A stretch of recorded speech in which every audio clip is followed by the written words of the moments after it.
zer moduz zarete? Laso buruzburuko txapelduna, badakit asko esperoan zeudetela Laso txapela irabazteko prest, eta laxi izan da azkenean, begira. Buruzburukoan, bere modalitatean, Nafarroan jokatzen zen lehenengo finalean, bere txapela maitatu hori lortu egin du eta merezimendu osoz gainera. 22-7, gainlendu zitzaion Joseba Ezkurdiari, partida, denok uste baino azkenean abantaila handiagoko batean. Baina egia da, denetarik ikusi ahal izan genuela eta tanto oso politak ere bai.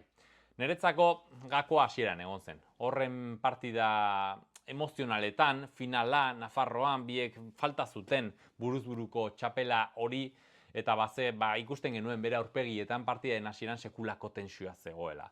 Lehenengo 3 tantoak zoragarriak izan ziren, 2 eta 1 jarri zen aurretik baikoko pilotaria, 3 tanto horietan fisikoki sekulako pasada hartu zuten, tanto zoragarra ikusi genituen, jokaldi azkarrak, airez, sotamanoz, atzean jokatutakoak, benetan gozada hutsa izan zen. Horrela jarraitu izan badute, bagian partidu historiko baten aurrean geunden. Baina ez zen horrela izan.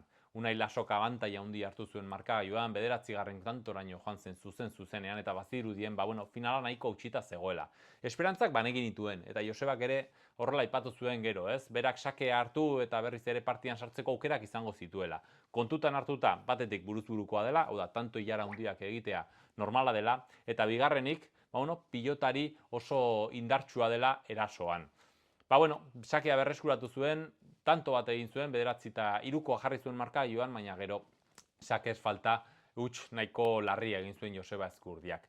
Iruditzen zait, finaletan, hainbeste emozio dagoen partidetan, goitik doanari horrelako abantailek sekulako hazi edo sekulako lasaitasuna ematen diota, sekulako konfiantza ematen diotela, Laso erabat hazita ikusten genuen, eta Joseba Ezkurdia aldiz guztiz kontrakoa. Bazirudien ezinezkoa zela erasora pasatzea. Lasok erakustaldi egin zuen, 22 joan zen iaia zuzenean, 27, badakizuenez, azkeneko momentuan, eta gauza askoren artean niretzako gehien goraipatuko nukena bere prestakuntza fisikoa da. Egia da buruz asko heldu hasi dela, Unai Laso oso zentratuta ikusi genuen, baina fisikoki sekulako erakustaldia egin zuen. Horren hasiera bortitze izan eta gero, momentu oro hanketan intensitatea mantendu zuen. Eta pilotan badakizue, askotan besoa, teknikoki gauza asko hitz egiten dira, baina pilotari hankekin ematen zaio indarra. Pauso asko ematen ditu, sekulako intensitatea du bere hanketan, pauso asko ematen ditu denbora gutxian. Horrek batetik, pilotaren atzean hobeto jartzera eramaten du morru errazago batean, eta bigarrenik atzetik aurrera erasateko aukera ematen dio pilotakada guztietan. Horrela, pilota errazago luzatzen du, eta huts eta kokapen hobeak emateko gaitasuna ematen dio horrek. Azkenean, 22-7, Laso txapeldun, eta gu han disfrutatu genuen. Ez nuke bukatu nahi, Nafarroarenan bizi izan genuena aipatu gabe.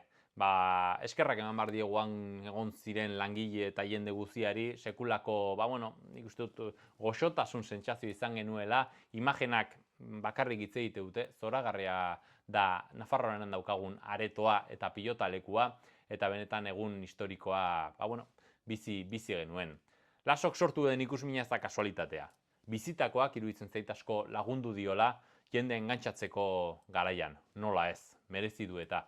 Baina iruditzen zait ere bai, urrezko generazioa buruan izan genuela, Olaizola, Irujo, Barriola, Xala, Titin eta bar, eta Lasok eta Altunak, Ezkurdia, Jakak, Urrutik eta barrek, Zabaleta, Rezusta, guzti hauek, pixkat ja ahaztera eraman gaitu, eta hori hona da pilotarentzat. Pilota bizi dago berriro, sekulako, egutegi eustua daukate, datorren astean, badakizue, oporretan joango dira pilotariak, ez dago pilota partidarik, baina bueltan Sanferminetako lauterdiko torneoa daukagu. Uztailaren 7 finala goizean Labriten jokatzeak, txapela bat baino gehiago balio du askotan, pilotariek horrela sentitu eta aipatzen dute, eta badakizue, uda oso politia eta entretenigarria izango dugula aurretik. Laso txapeldun, zorionak Unai, animo Joseba, iritsiko da zure momentua, eta gu hurrengora arte deituko zaituztegu. Aio!